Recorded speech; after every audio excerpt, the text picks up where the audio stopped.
আলোর প্রতিফলন চ্যাপ্টার শেষ হয়ে গেছিল এবং প্রতিসরণ আজকে নতুন চ্যাপ্টার কি আলোর প্রতিসরণ।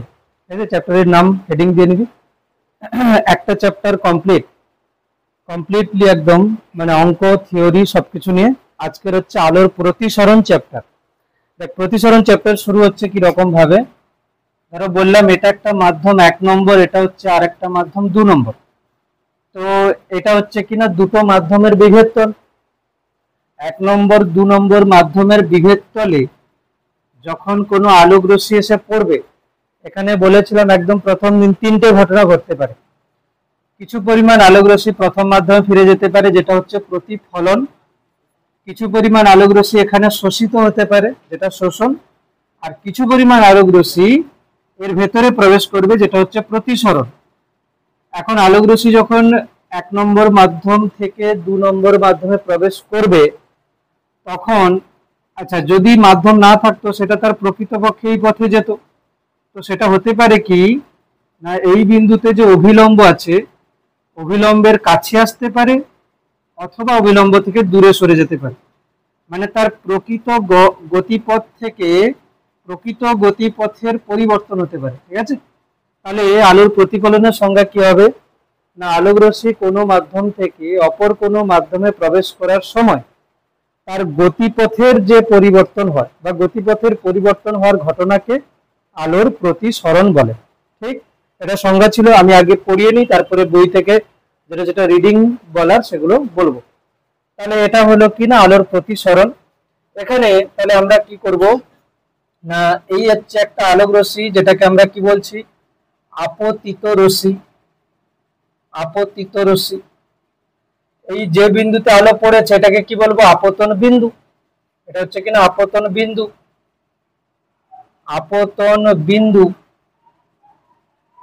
এই আপতন বিন্দুতে প্রতিসারক তলের উপরে এটা হলো কিনা অভিলম্ব।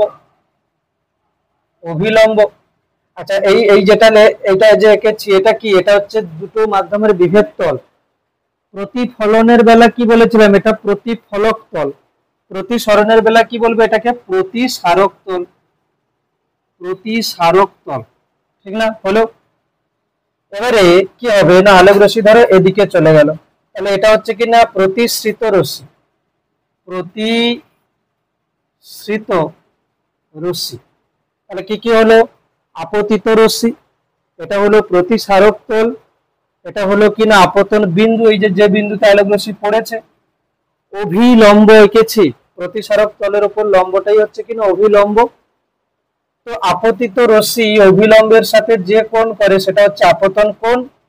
প্রতিসৃত রশ্মি অভিলম্বের সাথে যে কোণ করে সেটা হচ্ছে প্রতিসরণ কোণ। তাহলে আই হচ্ছে কি না আপতন কোণ এখানে, আপতন কোণ এখানে, আর আর হচ্ছে কিনা প্রতিসরণ কোণ এখানে, প্রতিসরণ কোণ। ঠিক, আই হচ্ছে আপতন কোণ, আর হচ্ছে প্রতিসরণ কোণ। তাহলে চ্যাপ্টারের ইন্ট্রোডাকশন হচ্ছে আলোর প্রতিসরণ কাকে বলে, দেন প্রতিসরণের ক্ষেত্রে এই রকম কিছু হচ্ছে।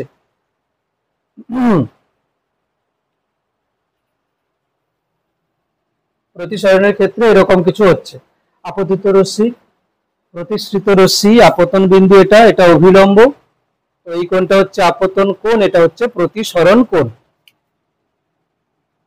তো আলোক রশ্মি এখানে কিন্তু মাধ্যমকে ভেদ করে চলে যাবে। আগের বেলা কি হয়েছিল প্রতিফলনে না, আলোক রশ্মি মাধ্যম থেকে পুনরায় প্রথম মাধ্যমে ফিরে এসেছিল। এবারে এইখানে আমরা দেখব কি, একটা হচ্ছে ঘন মাধ্যম আর একটা হচ্ছে লঘু মাধ্যম। কোনটাকে ঘন মাধ্যম বলবো কোনটাকে লঘু মাধ্যম বলবো সেটা আসছি পরে। প্রতিসরণকের হিসাবে বলা হবে যে কোনটা ঘন মাধ্যম কোনটা লঘু মাধ্যম। তার আগে আমি কিছু লিখছি এখানে, যে ধরো এটা হচ্ছে কিনা লঘু মাধ্যম, এটা হচ্ছে লঘু মাধ্যম, আর এটা হচ্ছে কিনা ঘন মাধ্যম। ঠিক আছে, এটা হলো লঘু আর এটা হচ্ছে কিনা ঘন। আর একটু করে আসি, এটা হচ্ছে কি ধরো এদিকে আমি আঁকছি, এদিকে লঘু মাধ্যম ঘন মাধ্যম দুটো যে মাধ্যম বলছি, ধরো এখানে আছে কি এটা হচ্ছে লঘু মাধ্যম, এটা হচ্ছে ঘন মাধ্যম। তো তো লঘু মাধ্যম থেকে ঘন মাধ্যমে আলোক রশ্মি গেলে কি হবে না অভিলম্বের কাছে সরে আসবে। তাহলে এটা আই, এটা আর, এখানে কি হচ্ছে আর ইজ লেস দেন আই। লঘু থেকে ঘনতে গেলে আলোক রশ্মি অভিলম্বের কাছে সরে আসছে। যদি উল্টোটা হয় ঘন থেকে লঘুতে, ঘন মাধ্যম থেকে লঘু মাধ্যমে যদি যায় আলোক রশ্মি কি হবে অভিলম্ব থেকে দূরে সরে যাবে। কি হবে আলোক রশ্মি অভিলম্ব থেকে দূরে সরে যাবে। এটা আলোক রশ্মি গেল অভিলম্ব থেকে দূরে সরে গেছে, এটা হচ্ছে আই, এটা হচ্ছে আর। এখানে বোঝা যাচ্ছে r is greater than i, r is greater than i. তাহলে কি হচ্ছে লঘু থেকে ঘনতে গেলে আলোক রশ্মি অভিলম্বের কাছে সরে আসছে, ঘন থেকে লঘুতে গেলে আলোক রশ্মি অভিলম্ব থেকে দূরে সরে যাচ্ছে। তো এখানেই আমি যদি লিখি যে প্রতিসরণের ফলে আলোক রশ্মির চ্যুতি কোণ, প্রতিসরণের ফলে আলোক রশ্মির চ্যুতি কোণ, প্রতিসরণের ফলে আলোক রশ্মির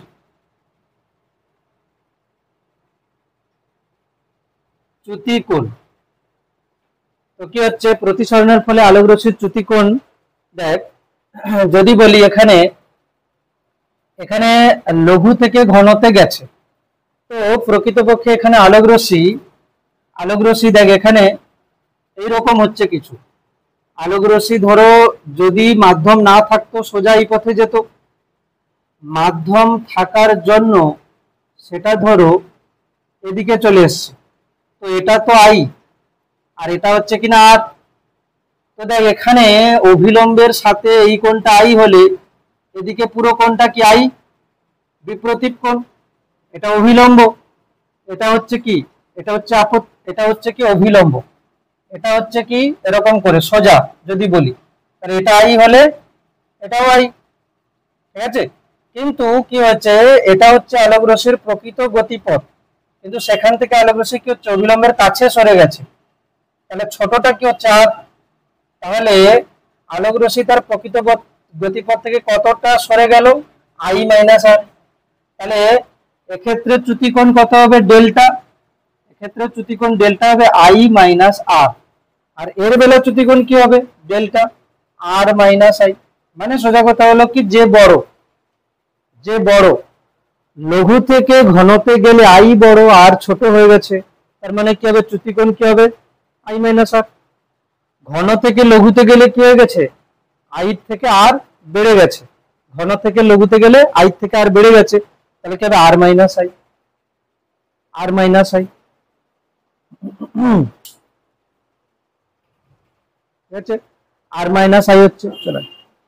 ঘন থেকে লঘুতে গেলে আর বড় হচ্ছে সেই জন্য আর মাইনাস আই, আর লঘু থেকে ঘনতে গেলে কি হচ্ছে আই থেকে আর ছোট হয়ে গেছে, এই জন্য এখানে চ্যুতিকোণ হচ্ছে আই মাইনাস আর। ক্লিয়ার?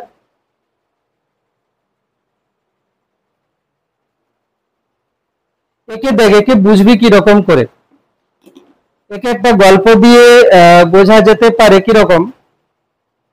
ধরো এরকম ভাব যে একটা হচ্ছে ফাঁকা মাঠ আর একটা হচ্ছে লোক ভর্তি এরকম মাঠ আছে, ঠিক আছে। একটা বাচ্চা ছেলে তার বাবার হাত ধরে আছে। এখন যদি ভর্তি মাঠ হয় তাহলে বাচ্চা ছেলে কি হবে তার বাবার কাছাকাছি থাকবে না, আর যদি ফাঁকা মাঠ হয় তাহলে কি হবে সে বাবার থেকে দূরে যাবে। তো এরকমই ভাব, তো আপতিত রশ্মি এটা অভিলম্বটাকে হচ্ছে বাবা যদি ভাবা হয় তাহলে লঘু থেকে ঘনতে গেছে, তাহলে বাচ্চা ছেলে কি হবে তার বাবার কাছে আসবে না, তাহলে কি হচ্ছে দেখ আই থেকে আর ছোট হয়ে গেছে। আর যদি ঘন থেকে লঘুতে যায় মানে কি মাঠ ফাঁকা আছে, বাচ্চা ছেলে কি হবে তার বাবার থেকে দূরে চলে গেছে, দেখ আর বড় হয়ে গেছে। তবে এ তো গল্প দিয়ে বললাম যাতে করে বোঝা যায়, তবে এর হচ্ছে ম্যাথমেটিক্যাল কিছু আছে সেটা আসছি পরে। এরপরে লিখবি প্রতিসরণের সূত্র, প্রতিসরণের সূত্র আমি আসছি এগুলো, ঠিক আছে। যে একটু দেরিতে এসছিস ওই কয়েকটা জায়গা একটু ছেড়ে দে তবে বোঝা যাবে। এখন প্রতিসরণের সূত্র, প্রতিসরণের সূত্র এটা আমি লিখবো, ঠিক আছে। প্রতিসরণের দুটো সূত্র, এক নম্বর সূত্র লেখ প্রতিসরণের দুটো সূত্র আছে, যেমন প্রতিফলনের দুটো সূত্র ছিল সেরকম প্রতিসরণেরও দুটো সূত্র আছে। প্রতিসরণের দুটো সূত্র, 1 নম্বর সূত্র কি হবে, লেখ আপতিত রশ্মি, আপতিত রশ্মি প্রতিসৃত রশ্মি, আপতিত রশ্মি প্রতিসৃত রশ্মি, আপতিত রশ্মি প্রতিসৃত রশ্মি এবং এবং আপতন বিন্দুতে প্রতি স্মারক তলের উপর অঙ্কিত, এবং আপতন বিন্দুতে প্রতি স্মারক তলের উপর অঙ্কিত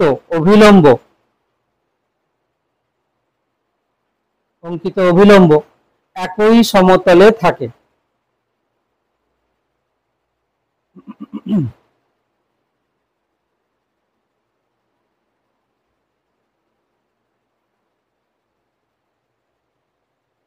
আপতিত রশ্মি প্রতিসৃত রশ্মি এবং আপতন বিন্দুতে প্রতিসারক তলের উপর অঙ্কিত অভিলম্ব একই সমতলে থাকে। এই সূত্রটা প্রতিফলনের সূত্রেরই মতো, ঠিক আছে। তো প্রতিফলনের সূত্রে কি ছিল, আপতিত রশ্মি প্রতিফলিত রশ্মি, এখানে আপতিত রশ্মি এটা, আর এইটা মাধ্যমকে ভেদ করে এখানে গেছে, তাহলে এটা আপতিত রশ্মি, এটা হচ্ছে কি না আপতিত রশ্মি, এটা হচ্ছে কি প্রতিসৃত রশ্মি, প্রতিসৃত রশ্মি। আর এই আপতন বিন্দুতে প্রতিসারক তলের উপর অঙ্কিত অভিলম্ব কোনটা, এটা, এরা তিনজন একই সমতলে থাকবে, এই সূত্র বলছে। 2 নম্বর লেখ, দ্বিতীয় সূত্র যেটা 2 নম্বর কি লিখবো, লেখ দুটি নির্দিষ্ট মাধ্যম, দুটি নির্দিষ্ট মাধ্যম, দুটি নির্দিষ্ট মাধ্যম এবং একটি নির্দিষ্ট বর্ণের, দুটি নির্দিষ্ট মাধ্যম এবং একটি নির্দিষ্ট বর্ণের আলোক রশ্মির ক্ষেত্রে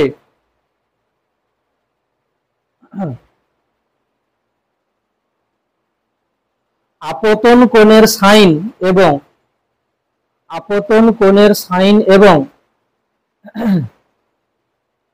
প্রতিসরণ কোণের সাইনের অনুপাত, আপতন কোণের সাইন এবং প্রতিসরণ কোণের সাইনের অনুপাত সর্বদা ধ্রুবক হয়।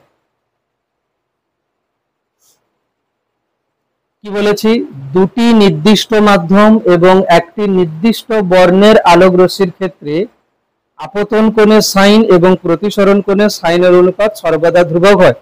তারপরে লেখ প্যারা দিয়ে এই ধ্রুবককে প্রথম মাধ্যমের সাপেক্ষে দ্বিতীয় মাধ্যমের, এই ধ্রুবককে প্রথম মাধ্যমের সাপেক্ষে দ্বিতীয় মাধ্যমের আপেক্ষিক প্রতিসরাঙ্ক বলে।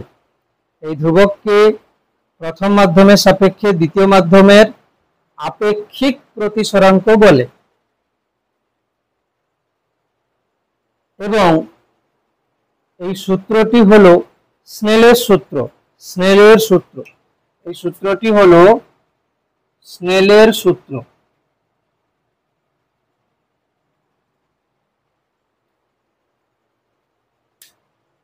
এবং এই সূত্রটি হলো স্নেলের সূত্র। প্রথম সূত্র নিয়ে তো কোনো সমস্যা নেই, দ্বিতীয় সূত্রের যে কথাগুলো লেখা আছে তার মানেগুলো একবার বুঝি, কি কি বলতে চাইছে। প্রথমে দেখ, বলছে দুটি নির্দিষ্ট মাধ্যম এবং একটি নির্দিষ্ট বর্ণের আলোক রশ্মি। এর মানে কি, ধরো আমি বললাম এরকম, আমি একটা পরীক্ষা করছি, ধরো এটা হচ্ছে বায়ু, এটা হচ্ছে জল, বায়ু থেকে জলে আলোক রশ্মি যাচ্ছে, এটাও নিচ্ছি বায়ু জল, এটা কিন্তু লিখতে হবে না খাতায়, বায়ু জল।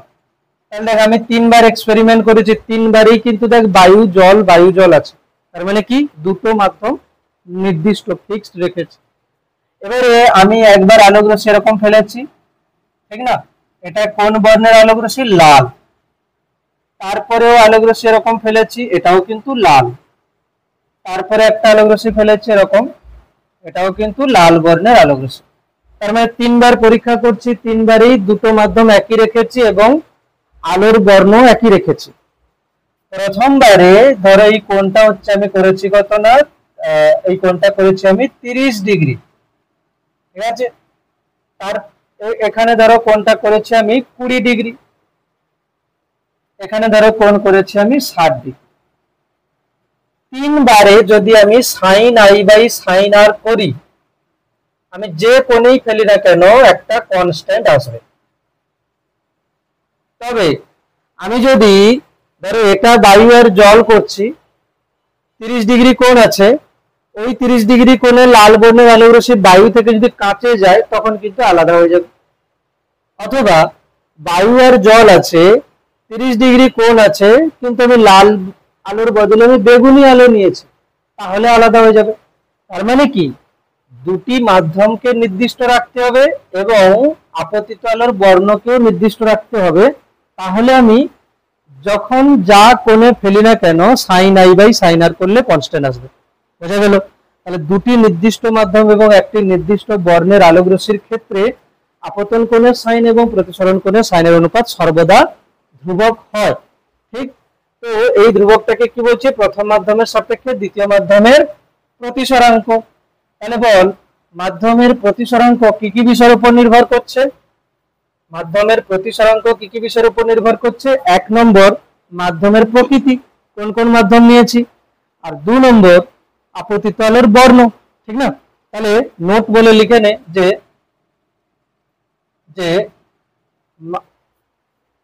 মাধ্যমের প্রতিসরাঙ্ক 1 নম্বর মাধ্যম দুটির প্রকৃতি, 2 নম্বর আপতিত আলোর বর্ণ,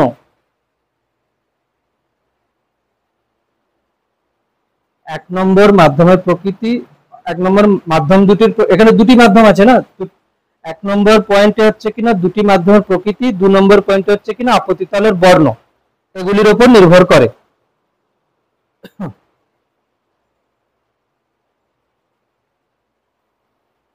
হয়েছে? তো দেখ এখানে আমি একবার বইটা তাহলে রিডিং দিয়ে দিই যতটা পড়া হয়েছে আমাদের।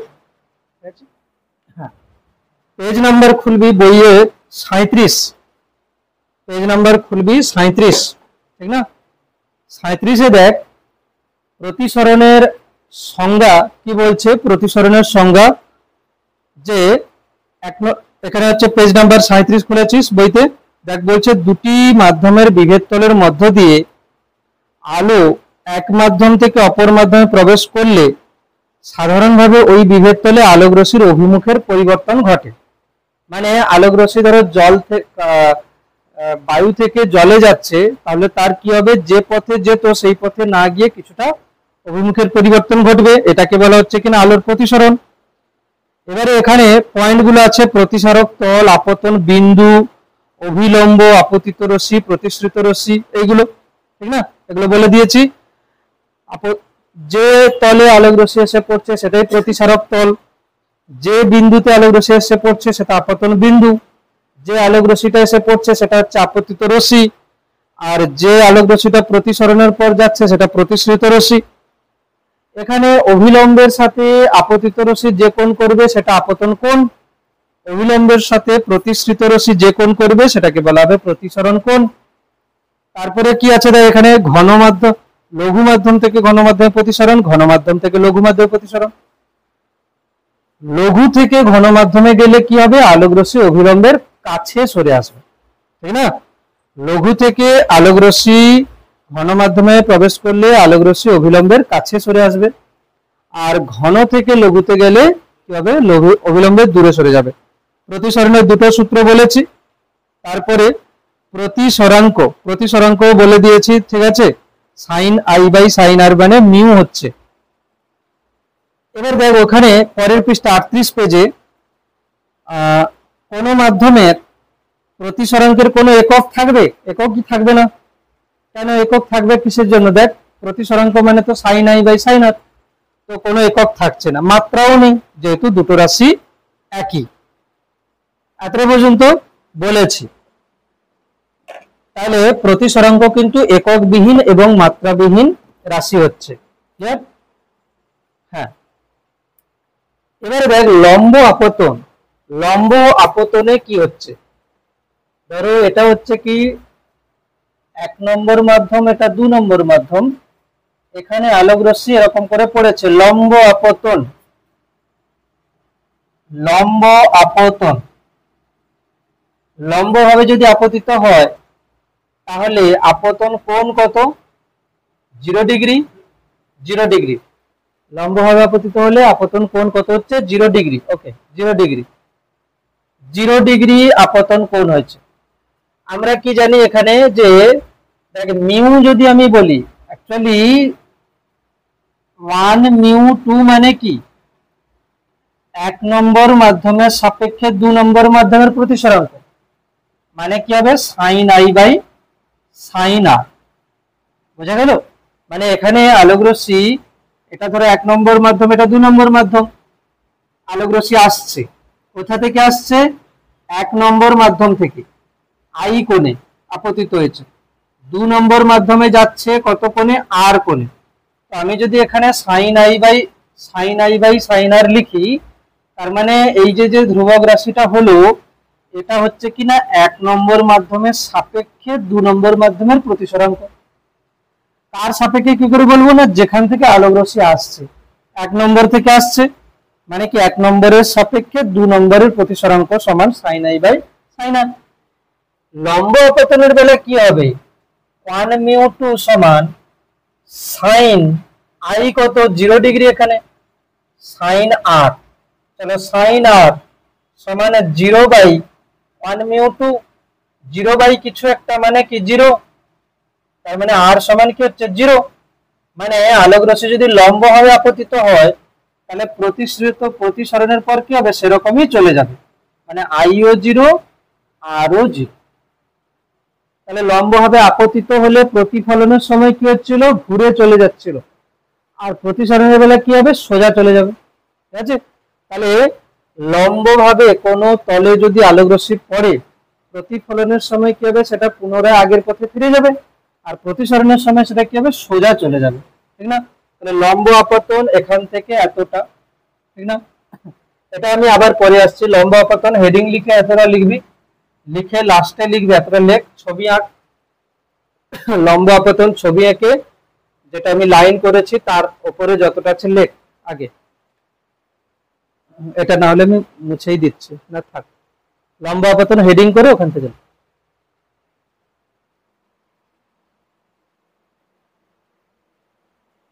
এবার নিচে লেখ লম্ব আপতনের ক্ষেত্রে আপতন কোণ সমান 0 এবং প্রতিসরণ কোণ সমান 0। লম্ব আপতনের ক্ষেত্রে আপতন কোণ সমান 0 এবং প্রতিসরণ কোণ সমান 0। লম্ব আপতনের ক্ষেত্রে আপতন কোণ সমান 0 এবং প্রতিসরণ কোণ সমান 0।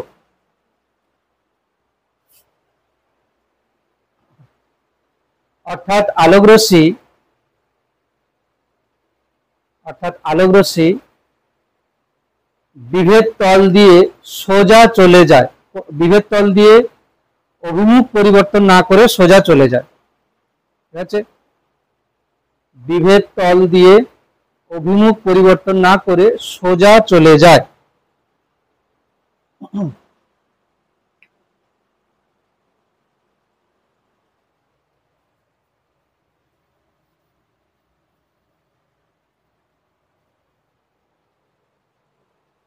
তাহলে তলের উপরে আলোক রশ্মি যদি লম্বভাবে পড়ে, যদি প্রতিফলন হয় তাহলে কি হবে? সোজা ফিরে আসবে একই পথে, আর প্রতিসরণ হলে কি হবে? সোজা চলে যাবে।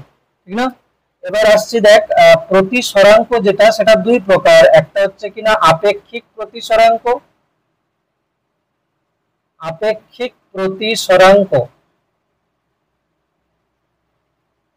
আপেক্ষিক প্রতিসরাঙ্ক। ঠিক না? আরেকটা হচ্ছে কিনা পরম প্রতিসরাঙ্ক। প্রথমে আপেক্ষিক প্রতিসরাঙ্ক বলি, আপেক্ষিক প্রতিসরাঙ্ক এবং পরম প্রতিসরাঙ্ক। তো আমি এখানে কি বললাম যে ধরো আমি বললাম এটা হচ্ছে মাধ্যম এ, এটা হচ্ছে মাধ্যম বি, এ মাধ্যম আর বি মাধ্যম। একটা আলোক রশ্মি এ মাধ্যম থেকে এসে এখানে আপতন কোণ কত না আই, পরে বি মাধ্যমে গেছে, প্রতিসরণ কোণ কত আর। তাহলে এক্ষেত্রে দেখ আলোক রশ্মি কোন মাধ্যম থেকে এসছে, এ মাধ্যম থেকে বি মাধ্যমে, তো সংজ্ঞায় কি হবে, আলোক রশ্মি কোনো মাধ্যম থেকে অপর কোনো মাধ্যমে প্রবেশ করলে আপতন কোণের সাইন প্রতিসরণ কোণের সাইনের অনুপাতকে প্রথম মাধ্যমের সাপেক্ষে দ্বিতীয় মাধ্যমের আপেক্ষিক প্রতিসরাঙ্ক বলে। এখানে আমি কি লিখবো, এ মিউ বি। কেন এ মিউ বি? এটা কি এ মাধ্যমের সাপেক্ষে বি মাধ্যমের প্রতিসরাঙ্ক সমান কি লিখবো, সাইন আই বাই সাইন আর। একবার এটা লেখা যায়। আচ্ছা, তারপরে এটা হচ্ছে হলো, এবারে কি বলা হচ্ছে যে আলোক রশ্মি না প্রত্যাগমন নীতি অনুসরণ করে। প্রত্যাগমন নীতি বলতে কি, এখান থেকে ফেললে আই কোণে আর কোণের মধ্যে যাচ্ছে। আমি যদি উল্টো ভাবে বলি, এখান থেকে আর কোণে ফেলি তাহলে আই কোণে যাবে। তার মানে আমি এখানে যদি এরকম করি, এটা হচ্ছে এ, এটা হচ্ছে বি, এটা হচ্ছে এখানে অভিলম্ব, আমি এখান থেকে আর কোণে যদি ফেলি তাহলে ও যাবে কিনা আই কোণে। তো এখানে কি লিখবো, বি মিউ এ, কেন কি আলোক রশ্মি বি থেকে এতে যাচ্ছে, বি মিউ এ, আলোক রশ্মি বি থেকে এতে যাচ্ছে। এখানে কি লিখবো, আপতন কোণ কোনটা আর, তাহলে কি হবে sine r by sine i. 2 নম্বর, এটা 1 আর 2 গুণ করে দিচ্ছি, এ মিউ বি গুণ বি মিউ এ সমান sine I by sine r গুণ sine r by sine i. Sine i sine i, sine r sine r কেটে যাচ্ছে, তাহলে কি হচ্ছে এ মিউ বি গুণ বি মিউ এ সমান 1। এ মিউ বি গুণ বি মিউ এ সমান 1। তার মানে ফাইনাল কি দাঁড়াচ্ছে যে এ মিউ বি সমান 1 বাই বি মিউ এ। এটা এরকমই হলো না যে এ মাধ্যমের সাপেক্ষে বি মাধ্যমের প্রতিসরাঙ্ক আর বি মাধ্যমের সাপেক্ষে এ মাধ্যমের প্রতিসরাঙ্ক পরস্পরের অনন্য হচ্ছে, ঠিক না, পরস্পরের অনন্য হচ্ছে।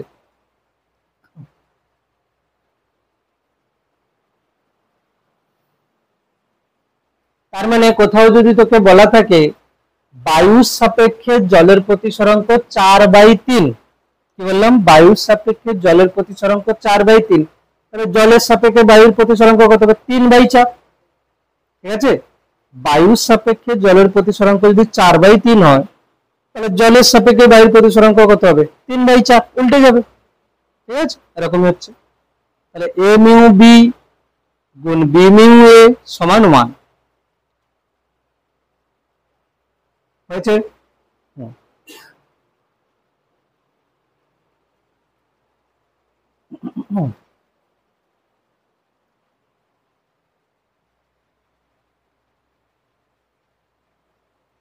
পরম প্রতিসরাঙ্কের বেলা কি হয়ে যাবে, পরম প্রতিসরাঙ্কের বেলা হয়ে যাবে কি, এই মাধ্যমটা শূন্য মাধ্যম হয়ে যাবে। ঠিক আছে, এই মাধ্যমটা কি হয়ে যাবে, শূন্য মাধ্যম। মানে কি, তখন আমি বলবো যে শূন্য মাধ্যম থেকে কোনো মাধ্যমে আলোক রশ্মি প্রতিসৃত হলে আপতন কোণের সাইন এবং প্রতিসরণ কোণের সাইনের অনুপাতকে পরম প্রতিসরাঙ্ক বলে। কোন ক্যালকুলেশনটা এটা, এ মিউ বি সমান sine I by sine r. এটা ক্যালকুলেশন নয় তো, এটা তো সূত্র। আচ্ছা, কাটাকুটিটা, এ মিউ বি সমান sine I by sine r, b mu a সমান sine r by sine i. দুজনকে গুণ করে দিয়েছে, এটা গুণ এটা, এটা গুণ এটা করে দিলে কি হবে, sine I by sine r গুণ sine r by sine i, কাটাকুটি হয়ে যাচ্ছে। ঠিক আছে, তো অসুবিধা নেই। এবারে হেডিং দিয়ে নে পরম প্রতিসরাঙ্ক। পরম প্রতিসরাঙ্ক, পরম প্রতিসরাঙ্ক ওই তো বললাম যে কি না, শূন্য মাধ্যম থেকে, হেডিংটা দিয়ে রেখে দে, শূন্য মাধ্যম থেকে আলোক রশ্মি কোনো মাধ্যমে প্রতিসৃত হলে আপতন কোণের সাইন এবং প্রতিসরণ কোণের সাইনের অনুপাতকে পরম প্রতিসরাঙ্ক বলে। ঠিক আছে, এটা বইতে আছে, আর লেখার দরকার নেই, একবার রিডিং পড়ে নিতে পারিস। দেখ একবার পেজ নাম্বার 38-এ পেজ নাম্বার 38-এ আপেক্ষিক প্রতিসরাঙ্ক আর হচ্ছে লম্ব আপতন, আপেক্ষিক প্রতিসরাঙ্ক, পরম প্রতিসরাঙ্ক একবার চোখ দেখে নে কি হচ্ছে পুরোটা। লম্ব আপতন, আপেক্ষিক প্রতিসরাঙ্ক, পরম প্রতিসরাঙ্ক একবার তাড়াতাড়ি দেখে নে, জাস্ট রিডিং দিয়ে নে। ঠিক আছে, তো যদি বলি শূন্য মাধ্যমের প্রতিসরাঙ্ক কত হবে? 1। কেন শূন্য মাধ্যমের প্রতিসরাঙ্ক 1? আমরা প্রতিসরাঙ্ক বলতে পরম প্রতিসরাঙ্ক বুঝি। শূন্য মাধ্যমের মানে কি? দেখ, পরম প্রতিসরাঙ্ক কাকে বলে? শূন্য মাধ্যমের সাপেক্ষে কোন মাধ্যমের প্রতিসরাঙ্ক। আমি যদি বলি শূন্য মাধ্যমের পরম প্রতিসরাঙ্ক, তার মানে কি প্রথম মাধ্যমটাও শূন্য মাধ্যম হবে, দ্বিতীয়টাও শূন্য মাধ্যম হবে। আলোক রশ্মি যদি এখানে আসে তো যা আই হবে তাই কি হবে? আর হবে। এটা আই, এটাও আই, দুটো কোণই তো সমান হবে, তো sine I by sine i কি হবে? 1 হবে। তাহলে শূন্য মাধ্যম বা বায়ু মাধ্যমকে আমরাও শূন্য মাধ্যম ধরে নিচ্ছি। শূন্য মাধ্যম বা বায়ু মাধ্যমের প্রতিসরাঙ্ক সমান কত হচ্ছে না? 1। শূন্য মাধ্যম বা বায়ু মাধ্যমের প্রতিসরাঙ্ক কত হচ্ছে? 1। বায়ুর প্রতিসরাঙ্ক অ্যাকচুয়ালি 1.00029, তো প্রায় 1ই হচ্ছে। বায়ুর যে প্রতিসরাঙ্কটা সেটা প্রায় 1ই হচ্ছে, এই জন্য আমরা 1 ধরে নিচ্ছি। হয়েছে? এবারে আমরা লিখব যে প্রতিসরাঙ্ক এবং প্রতিসরাঙ্ক আলোর গতিবেগ, তরঙ্গ দৈর্ঘ্য এর মধ্যে সম্পর্ক। প্রতিসরাঙ্ক, আলোর গতিবেগ, তরঙ্গ দৈর্ঘ্য, এগুলির মধ্যে আমরা সম্পর্ক বার করছি কিরকম হবে।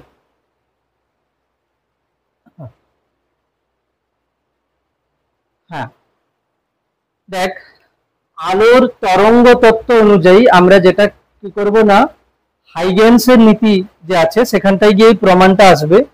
কি বলা হচ্ছে যে ধরো এটা হচ্ছে কিনা এ মাধ্যম, এটা বি মাধ্যম, তো আমি যদি বলি এ মাধ্যমে আলোর গতিবেগ ভিএ, বি মাধ্যমে আলোর গতিবেগ ভিবি। আচ্ছা, মাধ্যম পরিবর্তন হলে আলোর গতিবেগ পরিবর্তন হবে? তো হবে। কেন? দেখ, এই যে আমরা তড়িৎ চুম্বকীয় তরঙ্গে পড়েছিলাম না, আলোর গতিবেগ ভি সমান 1/√μ into epsilon, mu medium, epsilon medium. শূন্য মাধ্যম বললে মিউ নট এপসাইলন নট। তো আলোর গতিবেগ কোথাও না কোথাও মাধ্যমের তড়িৎ ধর্ম আর চুম্বক ধর্মের উপরে নির্ভর করছে। তাহলে আলোক রশ্মির কোনটা মাধ্যমের উপর নির্ভর করছে না? কম্পাঙ্ক। এই বাল্ব থেকে যে আলোক রশ্মি আসছে সেটা কিন্তু এই বাল্বের যে ফিলামেন্ট, তার যে ইলেকট্রন যে কম্পন হচ্ছে সেই কম্পনের উপরে নির্ভর করছে কিনা ওখান থেকে নির্গত তড়িৎ চুম্বকীয় তরঙ্গের কম্পাঙ্ক। ওই আলো বায়ুতে যাক, জলে যাক বা যেখানেই যাক, কম্পাঙ্ক কিন্তু ঠিক থাকবে। ঠিক আছে, কম্পাঙ্ক ঠিক থাকবে। বেগ, আলোর গতিবেগ নির্ভর করছে কিনা মাধ্যমের উপরে। এবারে আমরা জানি যে কোনো তরঙ্গের ক্ষেত্রে ভি সমান এন ল্যামডা, মানে কি এটা হচ্ছে কি তরঙ্গের বেগ, এটা হচ্ছে কি কম্পাঙ্ক, আর ল্যামডা হচ্ছে কি তরঙ্গ দৈর্ঘ্য। তো দেখ, এখানে আলোক রশ্মির কোনটা ধ্রুবক আছে? কম্পাঙ্ক। কম্পাঙ্ক ধ্রুবক আছে। মাধ্যম পরিবর্তনে যদি বেগ পরিবর্তন হয় তাহলে তরঙ্গ দৈর্ঘ্যেরও পরিবর্তন হবে। আচ্ছা, আরেকটা বলতে পারি ভি সমানুপাতিক ল্যামডা, কেন কি এন তো ধ্রুবক, তাহলে ভি সমানুপাতিক ল্যামডা হচ্ছে। আচ্ছা, এ মাধ্যমে আলোর গতিবেগ ভিএ এবং বি মাধ্যমে আলোর গতিবেগ ভিবি। এ মাধ্যমে আলোর তরঙ্গ দৈর্ঘ্য আমি ধরলাম ল্যামডা এ, বি মাধ্যমে আলোর তরঙ্গ দৈর্ঘ্য ধরলাম ল্যামডা বি। আছে? তো দেখ, এখানে আলোর তরঙ্গ তত্ত্ব অনুযায়ী এটা আমরা প্রমাণ করতে পারবো যে এ মিউ বি সমান। প্রথমে দেখ, এখান থেকে আমি যদি বলি আলোক রশ্মি আই আপতন কোণে এসে এখানে আর এ গেছে, তো তো আমি এ মিউ বি তো একবার লিখতে পারবো সাইন আই বাই সাইন আর, ও তো জানি ওটা লেখা যাবে। তরঙ্গ তত্ত্ব অনুযায়ী কি লেখা যাবে, V A by V B. মানে কি হলো, প্রথম মাধ্যমের সাপেক্ষে দ্বিতীয় মাধ্যমের প্রতিসরাঙ্ক সমান প্রথম মাধ্যমে আলোর গতিবেগ বাই দ্বিতীয় মাধ্যমে আলোর গতিবেগ, ঠিক না? এটা হয়ে গেল। আচ্ছা, আমি তার আগে সবগুলো একসঙ্গে লিখবো, তার আগে এটা বলে দিই যে আমি যদি বলি মিউ এ মানে কি, সামনে কিছু নেই, মানে এটা পরম প্রতিসরাঙ্ক। এ মাধ্যমের পরম প্রতিসরাঙ্ক মানে কি, আলোক রশ্মি কোথা থেকে আসছে, শূন্য থেকে এ মাধ্যমে। দেখ, এ থেকে বি তে যাচ্ছে, তাহলে এ মিউ বি সমান কি হবে, V A by V B হয়ে গেল এটা। যদি বলি এ মাধ্যমের পরম প্রতিসরাঙ্ক মানে কি, আলোক রশ্মি শূন্য মাধ্যম থেকে এ মাধ্যমে যাচ্ছে, শূন্য মাধ্যমে আলোর গতিবেগ কি হচ্ছে সি, এ মাধ্যমে আলোর গতিবেগ কি হচ্ছে ভি এ। আচ্ছা, যদি বলি মিউ বি কত হবে, আলোক রশ্মি শূন্য থেকে বি মাধ্যমে যাচ্ছে, তাহলে সি বাই কি হবে V B, C by V B. তাহলে তোরা কি লিখবি, লেখ এ মাধ্যমে আলোর গতিবেগ ভি এ এবং বি মাধ্যমে আলোর গতিবেগ ভি বি হলে এ মাধ্যমে আলোর গতিবেগ ভি এ, বি মাধ্যমে আলোর গতিবেগ ভি বি এবং শূন্য মাধ্যমে আলোর গতিবেগ সি হলে শূন্য মাধ্যমে আলোর গতিবেগ সি হলে কি লিখেছি, এ মাধ্যমে আলোর গতিবেগ ভি এ, বি মাধ্যমে আলোর গতিবেগ ভি বি এবং শূন্য মাধ্যমে আলোর গতিবেগ সি হলে, কমা নিচে লেখ এ মাধ্যমের পরম প্রতিসরাঙ্ক, এ মাধ্যমের পরম প্রতিসরাঙ্ক, এ মাধ্যমের পরম প্রতিসরাঙ্ক মিউ এ সমান কি লিখবো, c by V a, c by V a. A মাধ্যমের পরম প্রতিসরাঙ্ক মিউ এ সমান c by V a, b মাধ্যমের পরম প্রতিসরাঙ্ক মিউ বি সমান c by V B, C by v. তারপরে লেখ এ মাধ্যমের সাপেক্ষে বি মাধ্যমের প্রতিসরাঙ্ক এ মিউ বি সমান V A by V b. হয়েছে, ঠিকঠাক আছে। এ মাধ্যমের পরম প্রতিসরাঙ্ক মানে কি, আলোক রশ্মি শূন্য থেকে এ মাধ্যমে আসছে, তাহলে শূন্য মাধ্যমে আলোর গতিবেগ বাই এ মাধ্যমে আলোর গতিবেগ। বি মাধ্যমের পরম প্রতিসরাঙ্ক মানে কি, আলোক রশ্মি শূন্য থেকে বি মাধ্যমে আসছে, শূন্য মাধ্যমে আলোর গতিবেগ বাই বি মাধ্যমে আলোর গতিবেগ। এ মিউ বি মানে কি, আলোক রশ্মি এ মাধ্যম থেকে বি মাধ্যমে আসছে, তাহলে এ মাধ্যমে আলোর গতিবেগ বাই বি মাধ্যমে আলোর গতিবেগ। এবারে আমি লিখবো এখন ভি এর মান বসিয়ে দে। দেখ, এখান থেকে ভি এ সমান কত হবে, সি বাই মিউ এ। এখান থেকে ভিবি কত হবে, C by V B, sorry C by mu B. মানগুলো বসিয়ে দে, ভি এ হচ্ছে সি বাই মিউ এ আর ভিবি হচ্ছে C by mu B.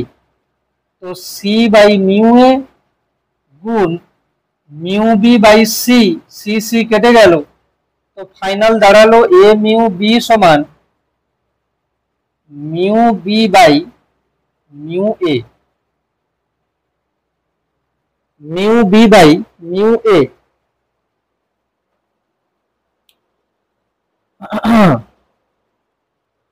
A mu B সমান mu B by mu A হয়েছে। এটা কি, আপেক্ষিক প্রতিসরাঙ্ক আর পরম প্রতিসরাঙ্কের মধ্যে সম্পর্ক। মানে কি, এ মাধ্যমের সাপেক্ষে বি মাধ্যমের আপেক্ষিক প্রতিসরাঙ্ক মানে বি মাধ্যমের পরম প্রতিসরাঙ্ক বাই এ মাধ্যমের পরম প্রতিসরাঙ্ক। এবারে কথা হলো কি, এই যে শুরু হচ্ছে অনেকগুলো জিনিস দেখ পরপর করে আসছে, ঠিক না?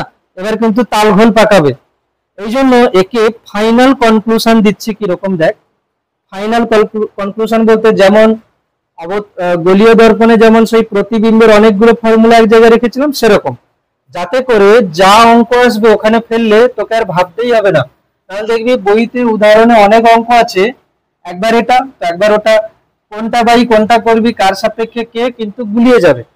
এই জন্য আমি একে ক্লিয়ার করার জন্য কিরকম লিখছি দেখ, আমি লিখলাম এটা 1 নম্বর মাধ্যম, এটা 2 নম্বর মাধ্যম। ওকে, এখানে আলোক রশ্মি আসছে, আমি এখানে কোণকে আপতন কোণকে লিখলাম I1, কি লিখলাম I1, আর প্রতিসরণ কোণকে আমি আর না লিখে কি লিখছি I2। ঠিক আছে, মানে 1 নম্বর মাধ্যমে কোণ I1, 2 নম্বর মাধ্যমে কোণ I2, ব্যাস। মানে I আর আর লেখা হয়, কিন্তু আমি এরকম লিখলাম 1 নম্বর মাধ্যমে কোণ I1, 2 নম্বর মাধ্যমে কোণ I2। এবারে তুই ভেবে নে, যদি আলোক রশ্মি এখান থেকে I1 এ আসে এখানে I2 তে যাবে, যদি উল্টো বলি I2 তে গেলে I1 এ যাবে, যেভাবে দিক না কেন হবে। এবার আমি কি লিখছি দেখ, আমি যদি লিখি 1 মিউ 2, এটা হচ্ছে পুরো একটা বক্সের মধ্যে থাকবে 1 মিউ 2, তাহলে 1 এর সাপেক্ষে 2 এর প্রতিসরাঙ্ক লিখছি, তাই না।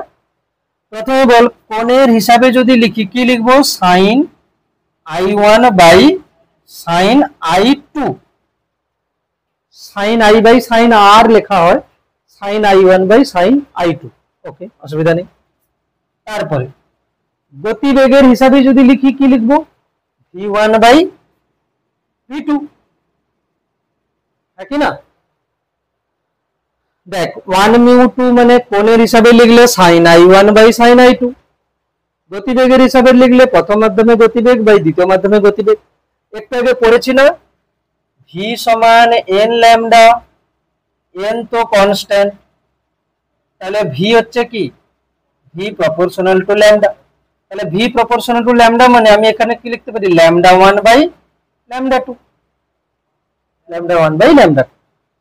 আর একটু আগে আমি এক্ষুনি লিখেছিলাম a মিউ b মানে mu b by mu a, এইখানে একটু উল্টো দেখাচ্ছে, মানে প্রথম a পরে b, এখানে কি দেখাচ্ছে উপরে b নিচে a, মানে আমি কি লিখবো মিউ 2 বাই মিউ 1।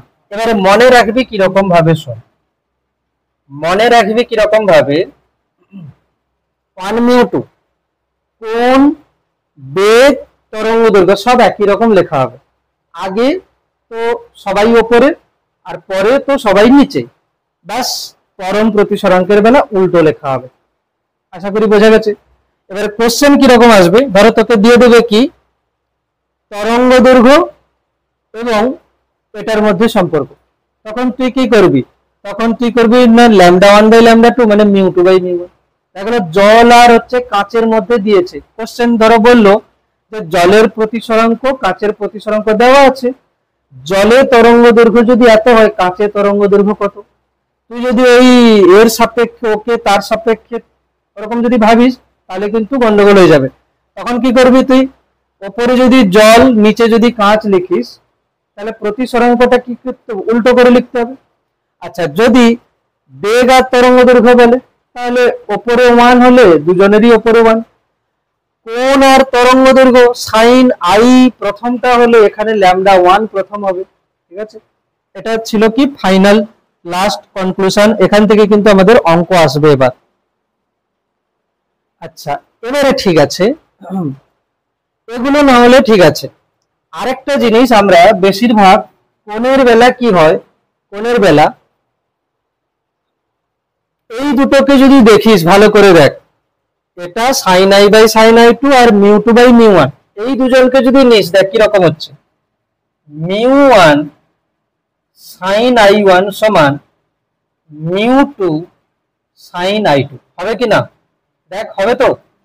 মানে এখানে আরো ইজি হয়ে যাবে কোশ্চেন করার ক্ষেত্রে। যেমন ধরো এটা হচ্ছে কিনা জল, এটা হচ্ছে কাঁচ, বললো জলে কোণ এত, প্রতিসরাঙ্ক এত, কাঁচে কোণ কত হবে, কাঁচের যদি প্রতিসরাঙ্ক এত হয়, তো তুই তখন ভাববি যে জল থেকে কাঁচে আলোক রশ্মি আসছে কি কাঁচ থেকে জলে যাচ্ছে, তুই ভাববি কি কার সাপেক্ষে কাকে করব, এটা বাই মানে কাঁচের সাপেক্ষে জলকে করব না জলের সাপেক্ষে কাঁচকে করব।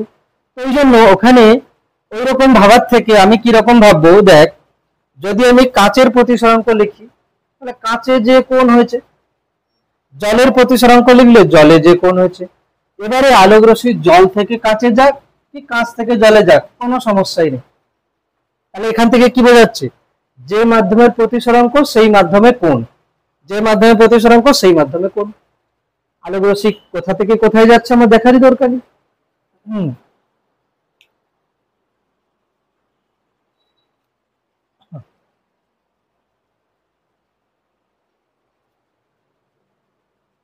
এখান থেকে আর দুটো পার্ট আছে, তারপরে অঙ্ক শুরু হবে। এইটা কিন্তু খুব খুব ইম্পর্টেন্ট, এই ছক এই দুটো এত সময় যা পড়া হলো এখান থেকে কিন্তু চলে আসবে সবকিছু, ঠিক আছে। হুম, এরপরে আমি বলে দিচ্ছি ওটা বই থেকে, জাস্ট খাতায় হেডিং লিখে রেখে দে যে মাধ্যমের আলোকীয় ঘনত্ব, মাধ্যমের আলোকীয় ঘনত্ব।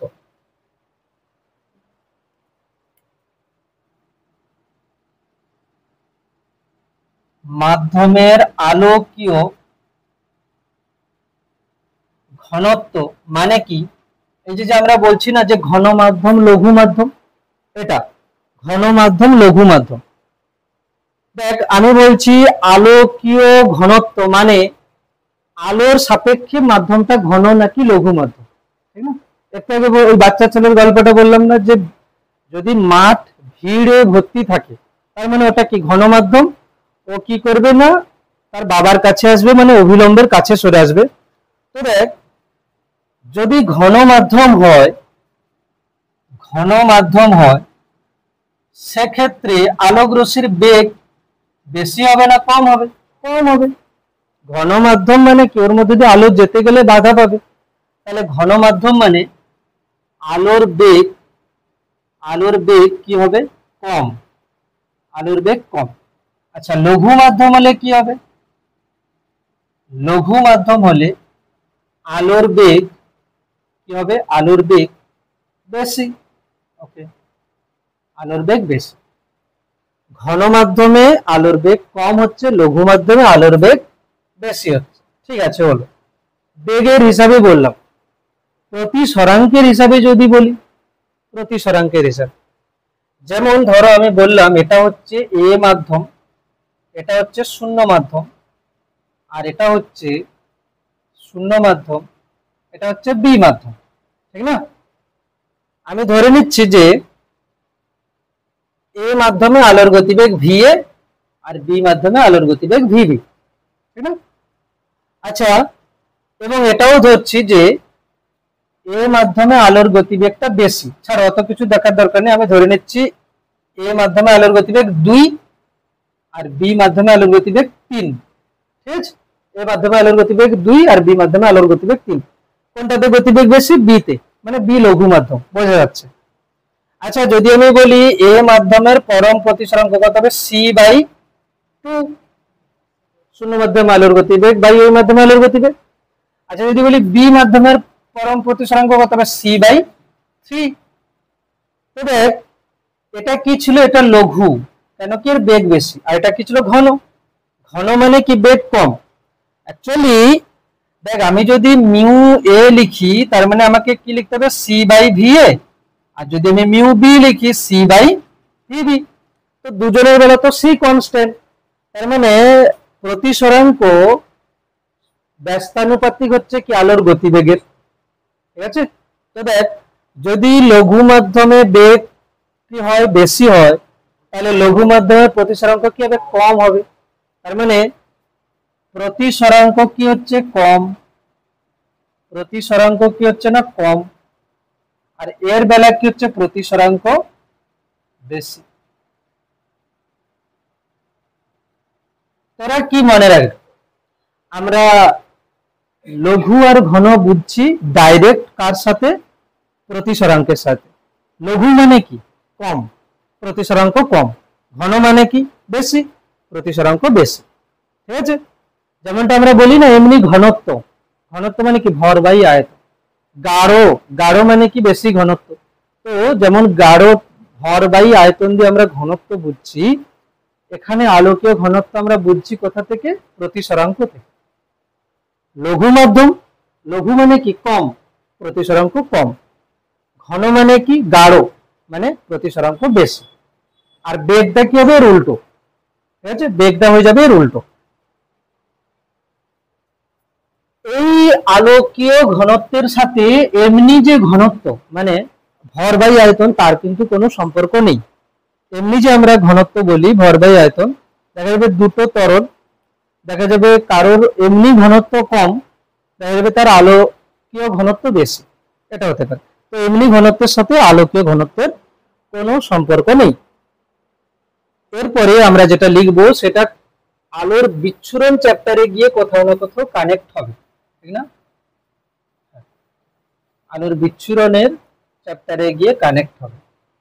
এটাকে কি হেডিং দেব আমি? কিছু হেডিং দেওয়ার দরকার নেই, এটা হেডিং দিতে পারিস আলোর বিচ্ছুরণের কারণ বলে হেডিং দিতে পারিস, ঠিক আছে? আলোর বিচ্ছুরণের কারণ। অ্যাকচুয়ালি বিচ্ছুরণ কি? বিচ্ছুরণ হচ্ছে, তোরা নিশ্চয়ই রামধনু তো দেখেছিস, ঠিক আছে? রামধনু দেখেছিস, সেখানে কি হয়, সাদা আলো 7টা বর্ণে বিভক্ত হয়ে গেছে, তাই না? তো এই যে সাদা আলো তাহলে কি হচ্ছে, মৌলিক বর্ণ নয়, এখানে 7টা বর্ণ আছে, বেনিয়া সহকলা। তো সাদা আলো তার যে মৌলিক বর্ণ সেটা তো ভেঙে যাচ্ছে, এই ঘটনাটাকে কি বলে, বিচ্ছুরণ। এবারে বিচ্ছুরণ হচ্ছে কেন সেটা লেখ, যে শূন্য মাধ্যমে, লেখ বলছি, শূন্য মাধ্যমে সমস্ত বর্ণের আলোক রশ্মির গতিবেগ সমান। শূন্য মাধ্যমে সমস্ত বর্ণের আলোক রশ্মির গতিবেগ সমান।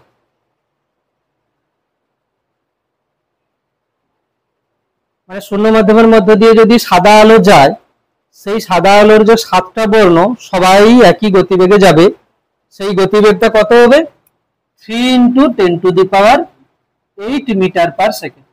শূন্য মাধ্যমে সমস্ত বর্ণের আলোর গতিবেগ সমান, সেটা কত হচ্ছে, 3 × 10⁸ মিটার পার সেকেন্ড হলো। আচ্ছা,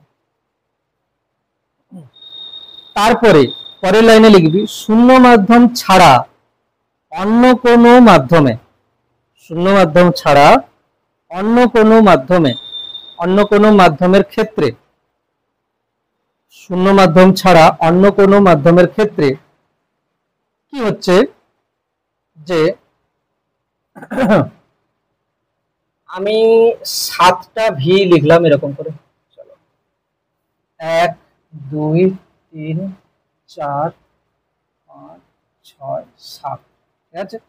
এবার আমি লিখছি কি, ভিবজিওর বলে, ঠিক আছে? এই সাইড থেকে লিখতে পারি, অসুবিধা নেই। VIBGYOR, ভিবজিওর মানে বেনিয়া সহকলা, ঠিক আছে? Violet, indigo, blue, green, yellow, orange, red হচ্ছে ভিবজিওর। তো শূন্য মাধ্যমে তো সবার গতিবেগ সমান, কিন্তু শূন্য মাধ্যম বাদে অন্য কোনো মাধ্যমে কি হচ্ছে, ধরো কাঁচ বা জল, বেগুনি থেকে নীলের, ঠিক আছে, তারপর বেগুনি থেকে আকাশী, নীল, এবং এরকম করতে করতে লাল বর্ণের আলোর গতিবেগ সব থেকে বেশি। মানে শূন্য মাধ্যমে সবার বেগ সমান, কিন্তু অন্য কোনো মাধ্যমে কি দেখা যাচ্ছে, বেগুনির সব থেকে কম, লালের সব থেকে বেশি গতিবেগ, ঠিক না? আচ্ছা, তরঙ্গ দৈর্ঘ্য হিসাবে যদি বলা যেত, তরঙ্গ দৈর্ঘ্য সেম রেঞ্জ হতো, কেন কি, ভি সমানুপাতিক ল্যামডা, ঠিক আছে? ভি সমানুপাতিক ল্যামডা। এবারে আমি করছি 1/VG, 1/VY, 1/VO, 1/VR। বল যদি 1 করে দিই তাহলে লেস দেন গুলো কি হয়ে যাবে, গ্রেটার দেন। চলো গ্রেটার দেন করলো, হয়েছে? এরপরে আমি সবাইকে সি দিয়ে গুণ করছি, কি হবে, C/VV greater than C/VI greater than C/VB, C/VG, C/VY, C/VO, C/VR। সবাইকে সি দিয়ে গুণ করে দিয়েছে। এইগুলো কি বোঝায়, শূন্য মাধ্যমে, দেখ এইগুলো কি বোঝায়, ধরো কাঁচে আমি, আচ্ছা আগে লিখে নে, 3টে লাইন আগে লেখ, তারপরে বলছি। এর মানে কি দাঁড়ালো, সি বাই ভি, ভি মানে কি, এটা হচ্ছে বেগুনি বর্ণের আলোর সাপেক্ষে প্রতিসরাঙ্ক, গ্রেটার দেন ইন্ডিগো এর সাপেক্ষে প্রতিসরাঙ্ক, গ্রেটার দেন ব্লু এর সাপেক্ষে প্রতিসরাঙ্ক, তারপরে গ্রিন, তারপরে হচ্ছে ইয়েলো, তারপরে অরেঞ্জ, তারপরে রেড। এর মানে কি বোঝালো, যে কোনো একটা মাধ্যমের প্রতিসরাঙ্ক লাল বর্ণের সাপেক্ষে সব থেকে কম আর বেগুনি বর্ণের সাপেক্ষে সব থেকে বেশি। মানে আমি যদি বলি কাঁচের প্রতিসরাঙ্ক, শুধু কাঁচের প্রতিসরাঙ্ক বলা মানে কোন বর্ণের সাপেক্ষে বলা হয় জানিস, মাঝে কে আছে দেখ, একদম এখানে 7টা আছে না, ঠিক আছে, তবে 7টার মধ্যে মাঝে কোনটা ধরা হয়, ইয়েলোকে। মানে অ্যাকচুয়ালি এদিক থেকে এরকম নয় যে গ্রিন কে ধরবো, ইয়েলোর মানে এখানে তরঙ্গ দৈর্ঘ্যের হিসাবে ধরা হয়, ঠিক আছে। এটা কত, এটা হচ্ছে 3500, এটা কত ধরো 7000 বা 7500, মাঝামাঝি পয়েন্টে ইয়েলো চলে আসে। তো শুধু যদি বলে কাঁচের প্রতিসরাঙ্ক মানে ও মানে জেনারেলি বলছে কি হলুদ বর্ণের সাপেক্ষে কাঁচের প্রতিসরাঙ্ক, ঠিক আছে, হলুদ বর্ণের সাপেক্ষে। তো এখান থেকে আমরা পাচ্ছি কি যে কাঁচের প্রতিসরাঙ্ক বিভিন্ন বর্ণের সাপেক্ষে বিভিন্ন হচ্ছে, বেগুনি বর্ণের সাপেক্ষে কাঁচের প্রতিসরাঙ্ক সব থেকে বেশি, লাল বর্ণের আলোর সাপেক্ষে কাঁচের প্রতিসরাঙ্ক সব থেকে কম, ঠিক আছে।